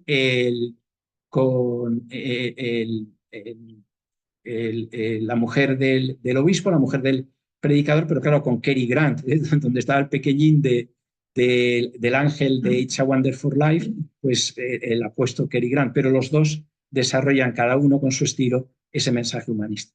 Y bueno, les dejo apuntado que Wim Wenders pues también le da ese sentido a los ángeles. Los ángeles se hacen humanos desarrollando la compasión. ¿Vale? Por si quieren, como dicen ustedes a veces, como en esta casa algún argumento teológico. Es decir, el pecado de los ángeles se entiende como envidia hacia la encarnación. Es decir, cómo la segunda persona de la Trinidad se ha podido hacer hombre, si los hombres son de menor entidad ontológica que los ángeles. Vale, pues se está desarrollando en el fondo la grandeza de lo humano a través de lo angélico, ¿no? Y ahí Wim Wenders dice cosas muy chulas que bueno, que no las puedo contar, ¿no? Pero yo creo que merecen la pena. ¿Por qué conecta con estas películas de Macari? Pues conecta porque las dos desarrollan el mismo mensaje humanista a través de la religión. Es decir, la verdadera religión no es el culto, la verdadera religión es realmente establecer relaciones de fraternidad más gratuitas. Y la verdadera religión es tener punto crítico frente al materialismo imperante. Bueno, podría decir muchas más cosas, pero es que si no, no llego. Vale, ya he dicho, ¿no? La escena esta de que no le pega, de cuando le pega y de que el niño le guarda lealtad, ahí está de rodillas, la escena es muy fuerte, se pone de rodillas ante el niño en señal de gratitud, ahí la pongo bien, solo leo el final. Más adelante el ángel le preguntó a Joseph, al otro ángel, al ángel jefe, dígame, ¿contó a alguien lo de las cápsulas? Joseph, a nadie. Es todo un elemento. Eso conecta con el cine de los hermanos Dardenne, es decir, romper la violencia significa, no caer en la violencia significa romper el ciclo de la venganza, tan necesario hoy de leerlo. No quiero hacer aplicaciones obvias, ¿no? Le Fils es una película tremenda. Es el padre de un hijo que asesinó y ahora este es su educador. Y ha aceptado ser su educador, le viene y sabe quién es. Y miren que la cara no es de buena cara. Y acepta no vengarse por el imperativo del no matar, rompe la violencia y empieza a entender algo más que su manera de reparar las situaciones a partir de renunciar a la venganza. Y lo mismo pasa aquí. Este es un niño en Legamin di Velo, o Velo, el niño de la bicicleta, ¿no? Que es un niño de reformatorio al que el padre abandona, que comete un delito, se vengan contra él, parece que se ha muerto, y cuando no se ha muerto y se despierta, en lugar de denunciar a los que se han vengado contra él, coge la bicicleta, se marcha y rompe el círculo de la violencia. Bueno, de Kaurismäki, pues poner la esperanza en la gente que lucha, que pelea, que es capaz de solidaridad. Bueno, eso en Drifting Clouds, esta es la última escena, después de que les ha ido todo mal, por fin parece que van a tener el viento a favor y su restaurante que han montado puede ir a mejor. Un restaurante en donde han recuperado a todas las personas que dejó en el paro la anterior circunstancia. Y Le Havre, verán como Tous dice, y el final de Qué bello es vivir es el mejor final de la historia. Bueno, pues ahí Kaurismäki intentó dos finales felices. Lo dejo ahí y no hago de spoiler. Y Fallen Leaves, que es toda manera de ver cómo el cine nos ayuda a mirar, a ver a las personas de otra manera. Bueno, ya les he dicho que ya iba al final feliz y entonces leo la cita de Tous, que me parece que es una buena manera de terminar. Es decir, no puedo evitar considerar toda la carrera de Capra como un arduo aprendizaje en pos del logro supremo de la conclusión de esta película. Un aprendizaje en el que todos los demás finales felices que concibió pueden entenderse perfectamente como esbozos preliminares de este. En Qué bello es vivir, la alegría liberada de las profundidades del dolor alcanza una fuerza nada menos que titánica. Capra consigue actualizar solo una vez y que yo sepa, solo se ha hecho una vez en el cine, a lo mejor ahora Kaurismäki ya lo ha hecho también, una alegría que parece casi no tener límites, tan aguda e intensa como cualquier forma de pena, y permite que se desborde ola tras ola durante la larga carrera de George por las calles de Bedford Falls y por las habitaciones de su casa recuperada. Luego se reúne para una segunda efusión, barriendo el piso de abajo con la repentina afluencia de una multitud de amigos. Es una fuerza que parece, por el momento, ser superior a cualquier emoción negativa, mantenida viva, de hecho, por la poderosa insinuación de que las ha absorbido en sí mismo. Es una alegría capaz de reparar durante un breve periodo de tiempo cualquier brecha que la tragedia haya abierto. Por eso It's a Wonderful Life es una conspiración. Muchas gracias y perdón por la paciencia, perdón por ¿no? Si no he equilibrado los minutos.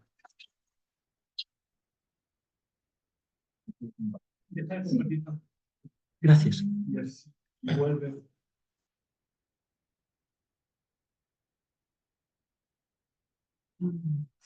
Muy bien. ¿Tenemos micrófono, no?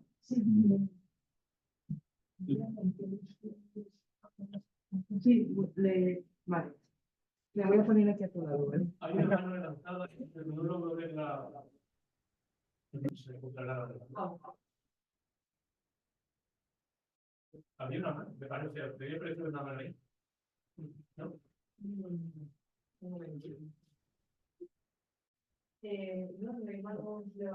Pues empiezo, si me parece bien, que no hay tampoco ninguna mano aquí. Vale, pasaría horas hablando de Qué bello es vivir y me ha sido mal hacer del productor. Esa escena que cuentas la recrea, por unir las películas de momento, la recrea Bogdanovich en Nickelodeon de una manera muy graciosa. Director de cineasta de John Ford. Hay una cosa que sí que no tiene nada que ver con la película, pero poner en el mismo nivel a Putin y a Netanyahu no me parece correcto. No tiene nada que ver con un seminario, tiene que ver con el mundo en el que vivimos, pero creo que hay un decalaje que me gustaría subrayar. Netanyahu es un gobernante elegido democráticamente, algo que no puede ser discutido. Otra cosa es que Netanyahu está haciendo bien mal, pero no estamos en el mismo plano, me parece. Pero esto era un comentario pido perdón por ponerlo de pie. Lo que sí que me gustaría es, has hablado de lo que podríamos llamar el mensaje de cámara, ¿no? Pero yo creo que queda el principal problema. De hecho, a mí me gusta hablar de filosofía del cine, sabes que esa expresión no la utilizo yo. Hablo de filosofía y cine y dejo que de ahí surta efecto, pero no filosofía del cine, no me gusta hablar de filosofía del derecho, ni de filosofía, a mí esas cosas, francamente, nunca me han dicho nada. Pero el problema de fondo real con Capra, lo voy a poner utilizando el ejemplo, en El Padrino también aparecen las campanas de Santa María. Y no podríamos decir que hay, lo que podríamos decir es que Coppola está haciendo una alusión a las campanas de Santa María y a Capra. En la película donde la no restricción ante la violencia es clara. El Padrino solo es comprensible cuando el código Hays ha desaparecido. Y por tanto, cuando la violencia se puede controlar en el cine de una manera desatada. Yo creo que El Padrino es la gran película del código, de la desaparición del código Hays. Pero la referencia es a Capra, precisamente, y a través de Capra a las campanas de Santa María. Ahí tenemos, supongo que todos recordáis el momento en que salen del cine Michael y Faye, y de hecho Faye redunda en la película, te gustaría más si yo fuera monja. Pero el problema de fondo, el problema cinemático, y yo creo que el problema filosófico, es el problema que aparece desde Platón. ¿Cómo se ve el miedo? No tengo que hacer una alusión literal al pasaje más poderoso de toda la historia de la filosofía, que es el pasaje en el que Sócrates le dice a Glaucón que lo último que se ve, verbo en griego es ver, es el miedo. ¿Cómo se ve el miedo? En términos cinematográficos, ¿cómo haces tú una película en lo que se tenga que ver es ver el mal? Es facilísimo. No estoy desmereciendo esto. Detesto a Tarantino, pero supongo que hacer una película de Tarantino es muy difícil. Pero mostrar el mal es muy fácil. El Padrino es mostrar el mal. Arthur Penn es mostrar el mal. El mal se ve. El mal se ve, no hay que hacer. Pero ¿cómo se muestra el bien? Ese es el principal problema desde Platón de una representación de lo irrepresentable, de lo inefable. Aquí podríamos ser místicos. Yo creo que lo que tenemos que hacer cuando vemos la película de Capra es comprender que Capra quiso enfrentarse al problema más importante que tenemos. Es decir, no saber si existe el bien o no, sino cómo se ve. Es la pregunta que hace el alumno más sencillo que uno tiene en la clase de segundo medio, que va haciendo una persona. ¿Usted lo ha visto? ¿Usted ha visto el bien? En referencia a si yo lo he visto o si Sócrates lo ha visto. Pero el problema es que Sócrates o Antonio Lázaro lo hayan visto. Esto no tiene ninguna importancia. La pregunta es, ¿cómo se ve? ¿Qué aspecto tiene el bien? Y por eso, como yo puedo llegar hasta allí, no necesito todo el tránsito cristiano, que obviamente en Capra es obvio. Es una pregunta de primer orden, pero no es una pregunta estética, no es una pregunta epistemológica, no es bla, bla, bla, sino es una pregunta crucial para nosotros. Porque solo si el bien se puede ver de alguna manera, uno puede tener, y ahí entramos en el terreno emersoniano, puede tener una experiencia. El gran reproche de Cabello, a través de Emerson, a Kant, bueno, sí, claro, todo tiene que ver con la experiencia, pero ¿qué experiencia ha tenido usted? Porque Capra o Emerson están dispuestos a decir que hay una experiencia, por tanto, que hay una visión del cielo. Y esto es a lo que el cine de Capra responde. Ahí está toda la dificultad. Yo creo que eso es lo que los críticos tienen que ver. Yo creo que fracasé. Y desde que escribí esa monografía, he intentado rehacer el capítulo fallido de esa monografía. Y es, yo creo que la película de Capra que hemos visto se mide con Ciudadano Kane. Por otra parte, lo tenían fácil porque era de la RKO, pero se mide. Potter es Kane. Y de hecho, los carteles que aparecen cuando están por el lago son los carteles de la finca. Se mide porque Ciudadano Kane es el mal. Es el mal. Kane es el mal. Kane es el mal sin relación posible, muere solo. Pero ¿cómo se muestra bien? Es una cuestión tan profundamente voy a contar una anécdota. Un tipo que vino a hablar de filosofía, y una persona que sabe mucho del cine, bla, bla, bla. Y una tarde discutimos sobre Capra, ¿no? Y dijo, a mí no me gusta Capra, que es una cuestión de gusto, de taste. No es una cuestión de taste, es una cuestión de... ¿Cómo se muestra alguien? El que pueda atreverse a eso, siempre está haciendo. Y Capra se atrevió. Por tanto, todo el pensamiento cinemático de Capra es cómo pongo delante de los ojos el bien al espectador. Y eso creo que solo lo ha hecho Capra. Y si Capra ha fracasado, entonces volvemos al punto de partida en el que Sócrates tampoco le responde a Glaucón qué aspecto tiene bien. Es una imagen, y aquí entramos de lleno en el lenguaje cinematográfico, es una imagen, entonces nos quedamos en la imaginación, en la icasía, o tiene que ver con el nous.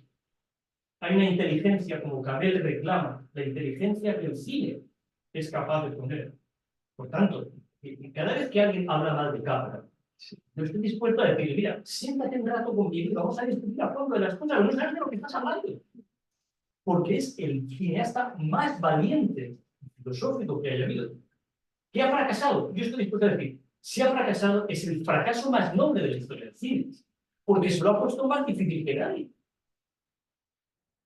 Mostrar el mal es tan sencillo como lo que he dicho al principio. El cine podría haber sido documental.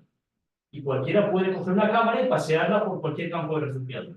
O por la calle Colón, al anochecer, cuando los portales se llenan de niños. Ya está. Y ahí está el mal de la humanidad, y eso es innegable. Pero ¿cómo hace la cámara, que no puede mentir, como recordó Ramón Moreno la semana pasada? ¿Cómo hace la cámara para mostrar el bien? ¿Dónde está el bien de este mundo para que la cámara lo registre? Eso es terrible. No digo que yo lo considere, yo creo que fracasé, porque el capítulo realmente es la medición de Capra. Capra admiraba a Wells, pero sabe que Wells ha hecho la película sobre el mal. ¿Y cómo se hace la película sobre el bien? Este es el asunto cinemático. Y es filosófico. No es un problema de época, no es un problema de América, no es un problema de cristianismo. Es el problema filosófico del ser humano. ¿Cómo sabemos que el bien se ve? Solo el que pueda responder a esto puede atreverse a explicar.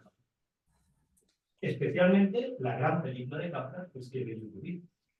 Porque es la película que más difícil hace el cine. Ahí está la cámara. ¿Cómo se filma el video? ¿Dónde se encuentra? Para que yo pueda ir allí con la cámara y verlos. ¿Para qué? Bueno, esa es una de esas preguntas que es mejor que cualquier respuesta.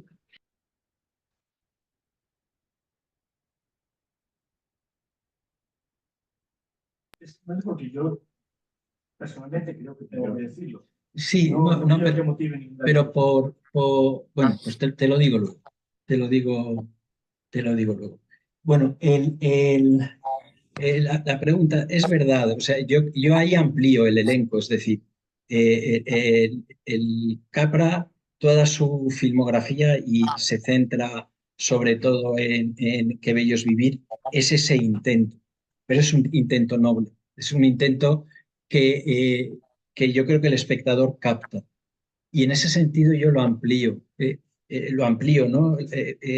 Creo que Chaplin tiene esa capacidad también de mostrarnos. Creo que Macari también tiene esa posibilidad de mostrarlo. Leisen, creo que Borseigui también tiene. Y todos esos son los que pongo dentro del universo del personalismo fílmico intentando buscarlo, ¿no? Desde luego no se puede captar así como una manera indudable, ¿no? Pero yo creo que sí que se produce un lenguaje de empatía, un lenguaje de corazón. Eso don José San Martín lo vinculaba mucho a las neuronas espejo, ¿no? Y él decía que ante una realidad ficticia podemos reaccionar con la misma bondad que debemos reaccionar ante una realidad y que lo que pasa es que es una deficiencia en la educación lo que nos impide estar a la altura de nuestra disposición. Bueno, yo creo que eso es Platón también. Es decir, ese es todo el camino de la educación, ¿no? El podernos integrar para reconocer el bien. Pero sí, no hay una respuesta fácil. Pero sí, yo lo que veo es que se sigue intentando, lo sigo viendo en el cine de Dardenne, lo sigo viendo en el cine de Kaurismäki, y hay un condimento que eso Julia María sí que lo insiste mucho, que es la inocencia. Es decir, el condimento que pone Capra siempre es la inocencia. Cuando se pierde la inocencia, ya es muy difícil llegar a ver el Todo es bien. pensar. El problema que diría que es hasta técnico, Sí, es plástico. Es decir, Pero es que es el corazón de la civilización occidental. La civilización occidental tiene otro punto de quiebre, es cuando se produce la disputa de las imágenes. Es decir, si Occidente se hubiera sumado a la iconoclastia bizantina, no tendríamos cine, que no estaríamos aquí. Bueno, por supuesto, no estaría el crucifijo en la pared. Creo que esto es muy importante. Occidente es un reconocimiento de la veracidad de la imagen de la Verónica, si tú lo quieres decir en términos netamente cristianos. Pero sin esto no entendemos nada. El problema es que tiene que ser vera. Es decir, que la imagen no puede ser falsa. Y esto es lo que se clavó en Occidente. Desde Platón, pasando por la disputa de las imágenes, hasta el cine. Si es falso, entonces no hay nada que hacer. Pero, ¿cómo estamos completamente seguros? Y ahí está el gran asunto de que estamos viendo el bien. y para entenderte mejor, Antonio, eso que dice Tous al final de el recorrido, vale, a lo mejor esa no es tan clara, pero la imagen del niño perdonando al farmacéutico, ¿eso no lo ves como una plasmación del bien? ¿Lo ves como relato? Es que cuando lo veo como relato, incluso cuando veo el decorado, esto que Capra era un hombre que sabía mucho. Sí, yo tengo mi respuesta, pero tampoco creo que se la pregunta. Pero, bueno, mi respuesta es clara. Creo que esta es la película que se ha atrevido a hacer eso. Por tanto, sí, tú puedes decirme los Dardenne, Kaurismäki. Bien, claro, pero viene después. Mientras yo no adopte que veis vivir, los demás me van a decir relativamente poco, porque el problema de que veis vivir es la falsa. Es una cuestión de taste. Es si Capra era un mentiroso, vanidoso, asqueroso. Si no lo es, si que vives vivir se sostiene, el problema es tan terrible que hace que el cine se pare en esa película, que es lo que yo creo. Eso creo que esa película es la película central de la historia del cine. Aparte de que ella misma es una historia del cine. Y por eso congela en algún momento la imagen y por eso se atreve a hacer un alarde cinematográfico que no estaba hasta ese momento, que es rodar la imposibilidad misma. Es decir, el no haber nacido. La película tiene un fondo filosófico tremendo, pero todo lo que tenemos que saber si es verdadero. Este es el verdadero. Por este es el asunto. No hay otro. A mí, personalmente, una de las pruebas con las que voy por la vida es que dice la gente de que hoy hay dos clases de seres humanos. No hay más. Y los otros, pues, bueno, estaré dispuesto a ser hasta un apóstol, pero siento una conmiseración infinita por lo que digo de estas cosas, porque afectan a la cultura. Broma y en serio. Afectan a lo que realmente se sabe cómo ve esta película un musulmán o cómo ve esta película un judío. Para quienes las imágenes no tienen el valor que tienen para Occidente. Por supuesto, como la de un animista, como la de alguien que no ha rastreado los cimientos de la cultura occidental, que es lo que esta película. Tengo cierto interés. Y cuando pongo esta película con alumnos musulmanes, el grado de aburrimiento para ellos es infinito. No ven. No es que vean una película cristiana, esto me trae sin cuidado, es que no ven la película. Esto es muy importante. No tengo la experiencia del judaísmo, el judaísmo neto, el judaísmo asimilado, pero perdón, estoy ahí manos.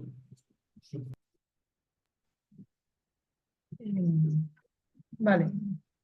Un momento, Fernando, y luego Ramón. Vamos a poner...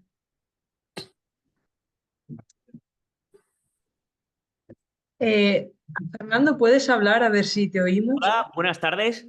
No, un momento. Es que necesitamos... Si lo oímos sin micrófono. Prueba a ver ahora, por favor. Hola, buenas tardes. No. ¿Tú sabes cómo? Es que no encuentro la cámara de... O sea, no encuentro el audio de... Claro, tiene que ser esa, el de Logitech. Claro, a lo mejor es No la puedo escribir. ahora. Eugenia no Fernando, está. habla. Hola, No. buenas tardes. Eugenia no estará. Prueba con Logitech Brio el micrófono. Es que, Hola. Hola. ¿Se oye? Buenas tardes. ¿No?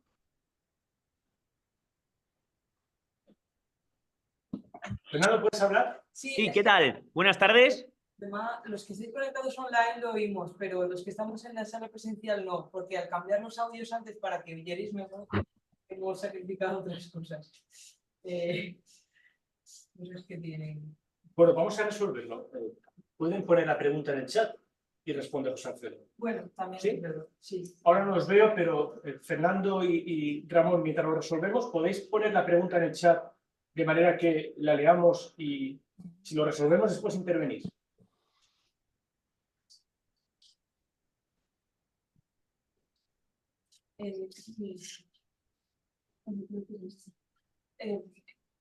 Fernando, ¿puedes hablar? Hola, ¿qué tal? ¿Me oís? Nada, escribe. ¿Ya está? ¿Fernando? Una última Hola. prueba y ya está. No se escucha nada, subir el volumen. Nada, gracias por venir. Me alegra mucho verte. Es que hay muchas salidas aquí. Nada, Fernando, escríbelo por favor y perdonad estas cosas que siempre pasan. ¿Ya está escrito? A ver, Fernando, ¿habla? Hola. Sí. Sí, ahora sí, vale. Estaba escribiendo. Vale, muy bien. Pues nada, soy muy rápido. Bueno, muchas gracias, José Alfredo, por tu charla. La pregunta es la siguiente. Hemos hablado a veces de la relación entre Ciudadano Kane, que ha recordado ahora Antonio, y Qué bello es vivir. También con Ciudadano Kane y Vive como quieras, ¿no? Y creo que fue Antonio, comentó en algún momento que Rosebud de Ciudadano Kane podían ser los pétalos que Susan, ¿no? La hija de George Bailey, le da, ¿no? Y él guarda en el bolsillo y que le hacen ver al final pues que todo va bien, ¿no? Y le hacen ver cuando no están que todo va mal. Y he pensado que, a ver cómo lo veis, que puede ser efectivamente así a través de los sonetos de Shakespeare. Quiero decir que la respuesta de Capra a Wells en este sentido estaría mediada por una nueva forma de interpretar o por otra forma de interpretar la individualidad a través de la inmortalidad en los sonetos de Shakespeare, ¿no? Cuando dice en varias ocasiones, si tú lo que quieres es ser inmortal solo tú mismo, fracasarás. En cambio, si eres capaz de reconocerte en el otro, él se refiere, ¿no?, a los vástagos, a los hijos, ¿no?, a la hija, en este caso de Shakespeare, que por cierto, en la vida real se llamaba Susan, de hecho. Creo que Capra puede haber sido deliberado a este respecto. Es decir, cuando dice Shakespeare, si eres capaz de entenderte a ti mismo a través de tus descendientes, en un sentido literal, carnal o simbólico, entonces vivirás para siempre, ¿no? Es decir, en este sentido, la reinterpretación de Capra de Rosebud puede ser precisamente esto: ser capaz de vivir la infancia de nuevo a través de otra persona. Por cierto, me ha sugerido una broma bastante significativa lo que comentaba Antonio. Propongo que traduzcamos, ¿no?, por la alegoría de la caverna por la película de la caverna en lugar del mito de la caverna. Gracias de nuevo.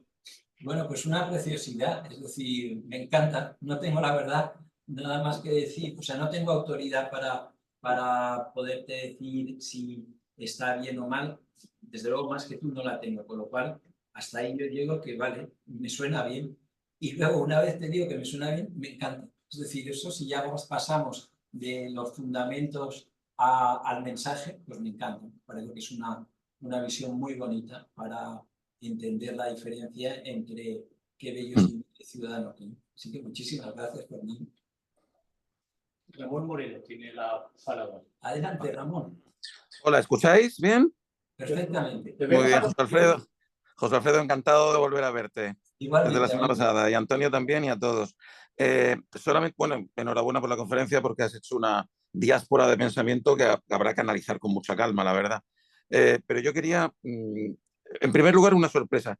¿Cómo que Qué bello es vivir aparece en las listas de películas en el puesto 42? ¿No debería estar entre las 10 primeras o entre las 5 primeras? Y ya que nos ponemos, ¿por qué no está la primera? ¿Qué demonios? A mí, yo es que lo de las listas no me gusta, no me gusta, pero no comprendo cómo se puede colocar en esa posición. Eso por un lado, una perplejidad privada, ¿no? En segundo lugar, Antonio ha preguntado que cómo se filma el bien. Bueno, si tú lo has dicho, la filmación más perfecta que yo he visto del bien es ese niño salvándole la vida al farmacéutico que ha cometido un gravísimo error y la correspondencia del farmacéutico al niño. No creo que se pueda filmar, porque ahí está la inocencia, ahí está el sentido de justicia innato, ahí está la compasión, ahí está el agradecimiento, está todo. Y un pequeño dato, el actor que interpreta al farmacéutico, H.B. Warner, si no recuerdo mal, sí, interpretó 30 años antes a Jesucristo en una película muda de Cecil B. DeMille. No sé si Frank Cabra estaba pensando en eso cuando le dio el papel, pero ahí hay una reverberación que a mí me parece bastante interesante.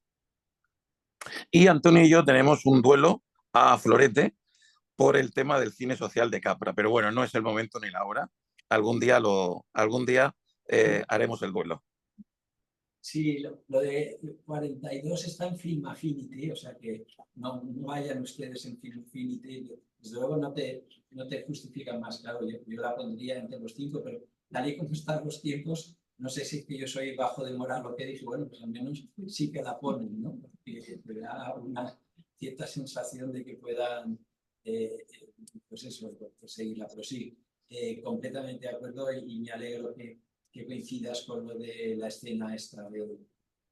Y que sepas, Ramón, que el montaje final de lo que he hecho, he intentado seguir un poco lo que tú hiciste con Renoir, o sea que muchísimas gracias por tu magisterio. No, por Dios.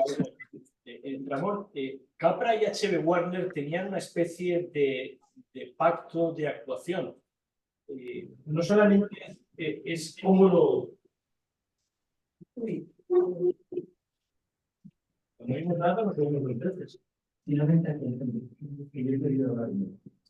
Sí. Y se oye fatal. Sí, eso es que tenemos que saber desconectados, pero acabo de silenciar.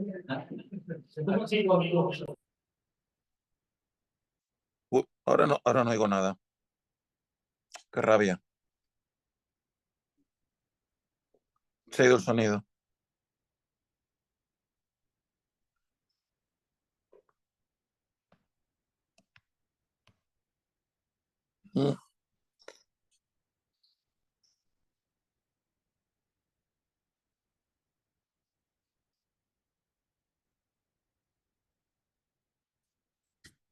Nada, no oigo nada. ¿Sí? ¿Ahora? ¿Me oís ahora? Ahora sí, ahora sí. Sí. Ahora sí. Ahora Ahora sí. sí te oigo. Perfecto. Te escucho, Antonio. Decía, H.B. Warner y Capra tenía que conocer perfectamente la obra de Warner, pero Claro. recuerda que lo utiliza de una manera excepcional en Vive como quieras, cuando le hace actuar de espaldas. Sí. De espaldas y como realmente el chivo expiatorio de la película. Es decir, es el que tiene que morir para que se active verdaderamente el bien en Vive como quieras. De manera que Capra y Warner tienen una relación y el Los Horizon hace un papel extraordinario. En Horizontes Perdidos. Pero esa escena de Warner de espaldas, y Warner era una estrella cotizada del cine americano, que aceptara salir de espaldas es fantástico. Cierto. Pero recuerda sobre todo cuando lo caracteriza de lo que habría sido sin la intervención de él. Es decir, si señaláis los dos que esa es la escena del bien, El borracho. yo creo que la gran actuación de H.B. Warner, que yo he visto, ya fuera del cine y demás, es cuando hace de borracho. Sí. Cuando sufre la abyección de que lo rocíen. Es una actuación prodigiosa, realmente prodigiosa. con los dos registros que hace, los tres registros que hace, el dolor de la muerte del hijo, su papel ya como hombre sensato y su papel completamente abyecto en esa escena. Sí. Así que, efectivamente, H. Warner reconoció en Capra a alguien que podía darle registro de actuación. La escena en la que él está de espaldas es increíble, el espectador está electrizado y es la espalda de H. Warner. Sí, sí, sí. No llegamos a ver su rostro. Y es La otra escena de definición. formidable, ¿no? En fin, me vuelvo a mi- Vaya, no intervengo más, no intervengo más. ¿Hay alguna otra mano? Son las 9. Si no hay más, ¿ahora se me oye o no se me oye? Sí, se te oye, sí. Sí, se me oye, fantástico. Si te parece, si quieres decir alguna última palabra o... Nada, pues de agradecimiento y de que ha sido una alegría estar hablando de Capra y agradecimiento a Antonio por todo lo que ha dicho, mucho. Gracias, José Alfredo, gracias a todos. Nos queda una última sesión la semana que viene con John Cassavetes, Mini Moscovich. Entiendo que no será solo de Mini Moscovich por la tónica del seminario, que nos hemos atrevido a abrir la lente y ver todas las películas de los directores, y confío en que resolvamos esta cuestión de la conspiración para el bien o para otra cosa que las películas son. Como sabéis, la grabación de esta sesión está disponible en 2 o 3 días y espero que nos podamos ver todos el jueves que viene para cerrar nuestro ciclo. Muchísimas gracias a todos.